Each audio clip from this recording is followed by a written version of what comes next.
Agriculture से related है, पूछा जा सकता है। तो 2000 तक, फिर 2000 से 2010 हेक्टेयर तक, फिर 10,000 हेक्टेयर से ज्यादा तो large. Convertibility of rupee in current account में कब हो गई? 1994 से। और इंडिया अभी फुली कन्वर्टेबल नहीं है कैपिटल अकाउंट में, ये क्लियर है। आरटीजीएस की जो मिनिमम लिमिट है वो 2 लाख रुपए है, आर और 2 ऐसे बनता है। इसके अलावा जो नेशनल स्टॉक एक्सचेंज है, बोबेस्पा ब्राजील के नेशनल स्टॉक एक्सचेंज को कहा जाता है, डी जोन्स यूएसए में, नास्डैक यूएसए में। वर्ल्ड बैंक की अनुसार अगर कोई व्यक्ति $109 से कम कमाता है तो वो गरीबी की श्रेणी में आता है। जो गेल और ओएनजीसी की बात करें, जैसे हम कई बार देखते हैं कि गेल पाइपलाइन तो प्रोसेसिंग, ट्रांसमिशन, भेजने का और डिस्ट्रीब्यूशन का काम जो है, नेचुरल गैस का जो डिस्ट्रीब्यूशन का होता है वो काम है किसका? गेल का। क्योंकि कई बार हम देखते हैं कि गेल का पाइपलाइन है, ठीक है। ओएनजीसी का काम है रिसर्च एंड एक्सप्लोरेशन, इसका एक विंग है ओएनजीसी विदेश, जो विदेशों में ऑयल एक्सप्लोर करती है। गेट जिनेवा में हेडक्वार्टर 1948 में बना था, और 55 में इसी को वर्ल्ड ट्रेड ऑर्गेनाइजेशन हम बोलने लगते हैं। इंडिया में प्लान और नॉन प्लान एक्सपेंडिचर बिगिन हुआ तो 1987-88 में। जब आप एकदम सैताने बैठे हो तो प्लान नॉन प्लान करते ही हैं, आप सैताते हो तो प्लानिंग करते हैं। और कब? सुखमोई कमेटी में। जब आप सुखी बैठे हो तभी तो प्लान और नॉन प्लान करोगे, सुखी बैठे हो, सैताने बैठे हो, 87। केलकर पैनल आया था 2012 में, रिकमेंडेशन की थी डिसइन्वेस्टमेंट एक्शन ऑफ स्पेक्ट्रम और ये डीजल प्राइसेस के बारे में। अब एक टर्म स्टार्ट होता है, term monetise deficit. Monetise deficit का मतलब है सरकार को बजट में जितना भी घाटा होता है, उसका जितना भी पार्ट सरकार आरबीआई से पैसा लेकर अपना भरपूर्ति कर लेती है, उसी को बोलते हैं मोनेटाइज डेफिसिट। स्टार्ट किया गया था 1997-98 में। Black money and imposition act 2015 में आया था, इफेक्टिव हुआ था 1 जुलाई 2015 से, पूछा जा सकता है। एफआरबीएम एक्ट फिर से आ गया 2003 में, और इफेक्टिव हुआ 5 जुलाई 2004 में। मॉनेटरी पॉलिसी फ्रेमवर्क आया 20 फरवरी 2015 में, लेकिन इसको स्टेचुरी हमने स्टेटस कब दिया है? 2016 में, 25 सितंबर, बहुत इंपॉर्टेंट है ये। तो क्या कह सकते हैं, मॉनेटरी पॉलिसी के पास कोई स्टेचुरी स्टेटस है? यस बिल्कुल है। कब दिया गया? 25 सितंबर 2016 से। सीडी सर्टिफिकेट्स डिपॉजिट 1989 में। मैंने क्या बोला? कोई नववासी आया है तो आपने उसको सीडी देखने के लिए दे दी है। और सीडीज क्या होते हैं? ये सब प्रोमिसरी नोट्स होते हैं, ठीक है, रिस्की होते हैं ये सब। कमर्शियल पेपर मार्केट 1990 में। और चक्रवर्ती कमेटी, नरसिम्हन कमेटी दो आई थी, ठीक है। नरसिम्हन कमेटी दो बनी थी, 1991 में भी बनी थी और 1997 में भी बनी थी। और चक्रवर्ती कमेटी तो ये रिफॉर्म करने के लिए इंडियन मनी मार्केट में रिफॉर्म से रिलेटेड है। नेगोशिएबल इंस्ट्रूमेंट्स एक्ट आया था 1981 में। इसके अलावा देख लेते हैं, नेशनल स्टॉक एक्सचेंज 1992-93 में बना था। कौन सी कमेटी? फिरवानी कमेटी। फिरवानी कमेटी। जो नाबार्ड बना है वो बना है Sivaraman committee, Sivaraman committee, NABARD. Mumbai stock exchange 1875 में, बीएसई 500 1999 में बना था। ओटीसीआई ओवर द काउंटर, मैंने क्या बोला था? कोई नववासी है तो ओवर द काउंटर चढ़ जाते हैं। स्टेचुरी स्टेटस इसको मिला 1992 में। आईएसई इंटरकनेक्टेड स्टॉक एक्सचेंज, ये 1998 में, और इंडो नेक्स्ट 2005 में। सीएसओ और एनएसएसओ को मर्ज करके एनएसओ बना दिया गया 23 मई 2019 को। इसके अलावा अगर हम देख लेते हैं होलसेल प्राइस इंडेक्स की, अगर हम बात कर रहे हैं तो हमने पहले बताया था होलसेल, इसमें ओ आ रहा है, इसमें इकोनॉमिक एडवाइजर उनमें वो आ रहा है, ये जारी करता है, मंथली बेसिस पे जारी होता है। होलसेल प्राइस इंडेक्स में क्या होता है कि सर्विसेज को हम काउंट नहीं करते हैं। क्यों? क्योंकि अब सर्विसेज कभी होलसेल में नहीं मिलती हैं, जबकि कंज्यूमर प्राइस इंडेक्स में हम सर्विसेज को काउंट करेंगे। होलसेल जो प्राइस होता है, इसमें सबसे ज्यादा वेटेज क्या होता है? तो उसका तरीका है एमपी का पावर। एम से मैन्युफैक्चर्ड आइटम्स का सबसे ज्यादा होता है। होलसेल होलसेल तो सबसे ज्यादा मैन्युफैक्चर्ड चीजों का ही तो करेंगे, फिर प्राइमरी आइटम्स, और फिर अंत में फ्यूल एंड पावर। तो एम पी का पावर, एम से मैन्युफैक्चर, पी से primary articles, power fuel and power. Consumer price index की बात करें तो ये जारी करता है national stock organisation, national statistics organisation, जो भी मंथली बेसिस पे। सीपीआई इंडस्ट्रियल वर्कर जो है, इंडस्ट्रियल वर्कर का, वो भी लेबर ब्यूरो, और लेबर ब्यूरो किसका? CPI for agriculture labour. तो ये बताओ, सीधी सी बात है, जो इंडस्ट्रीज में वर्कर काम कर रहे हैं या फिर जो यहाँ पर लेबर काम कर रहे हैं, तो ये सब लेबर से रिलेटेड है, तो लेबर ब्यूरो ही जारी करेगा। मंथली बेसिस पे होता है सब जारी। सीपीआई अर्बन या रूरल जो मिक्स होता है वो एनएसओ, इसी मिक्स को हम ओनली सीपीआई भी कहते हैं, ठीक है, ये वाला और ये एक ही है। जब मिक्स हो गया तो पूरा सीपीआई। अलग अलग भी दे देता है कभी कभार एग्जाम में घुमाने के लिए। जीडीपी डिप्लेटर या फिर जीडीपी की बात करें तो ministry of statistics and programme implementation, MOSPI जारी करता है, और क्वार्टरली बेसिस होता है, ठीक है, Q1 Q2 Q3। Headline inflation और कोर इन्फ्लेशन, तो headline bureau of labour statistics करता है, ठीक है। याद रखो कि लेबर अपने, ऐसे कोई लेबर है वो अपने सिर पर कुछ रखा है तो लेबर ऑर्गेनाइजेशन हेडलाइन। और हेडलाइन इन्फ्लेशन की सबसे बड़ी खासियत क्या है? इसमें हम देखते क्या है कि हेडलाइन इन्फ्लेशन में फूड एंड फ्यूल इसमें काउंट होता है, जबकि इसमें फूड एंड फ्यूल काउंटर नहीं होता। क्यों नहीं होता?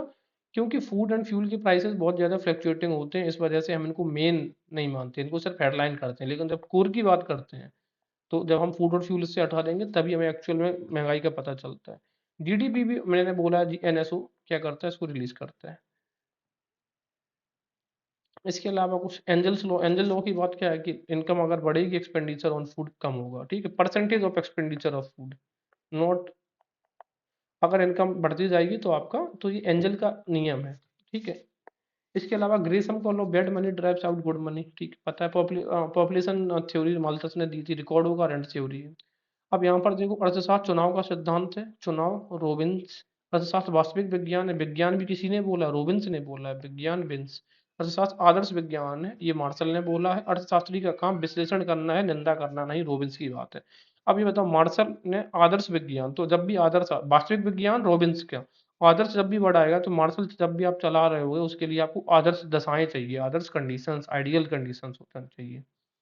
आवश्यकता विहीनता का लक्ष्य सुख प्रदान करता है, ये भी रॉबिन्स, मतलब जितनी भी डेफिनेशन है वो सब रॉबिन्स की है।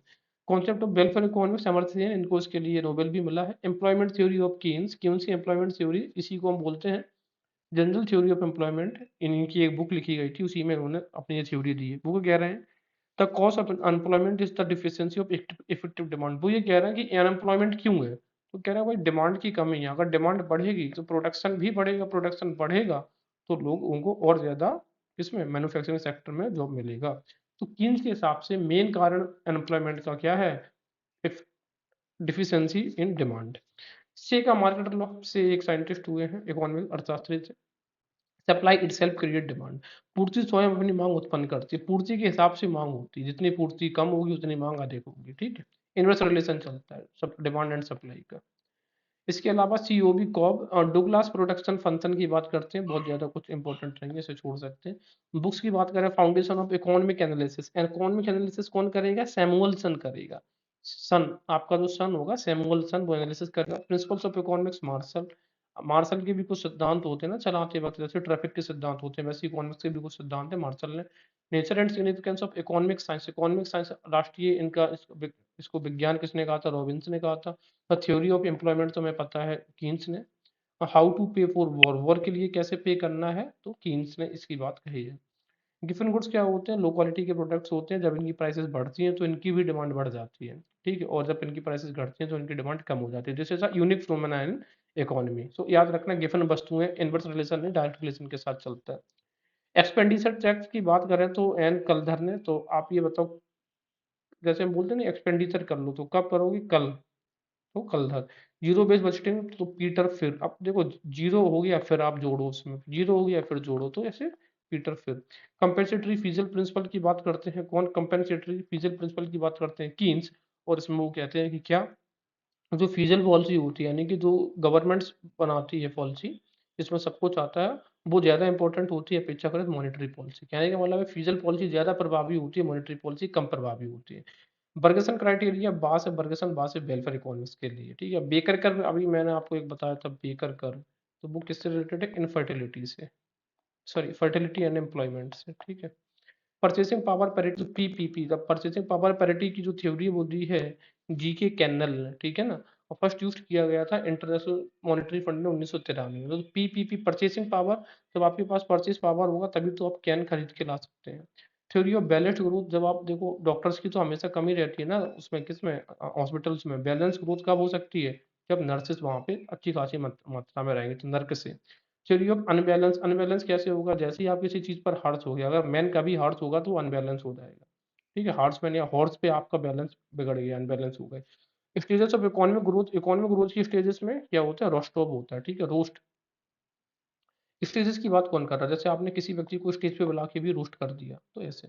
Concept of marginal man, marginal man कौन है, रॉबर्ट ई पार्क। अब ये बताओ, पार्क इतना सा है और आपको एकदम मार्जिनल सी जगह दी जा रही है पार्किंग करने के लिए, तो रॉबर्ट ई पार्क।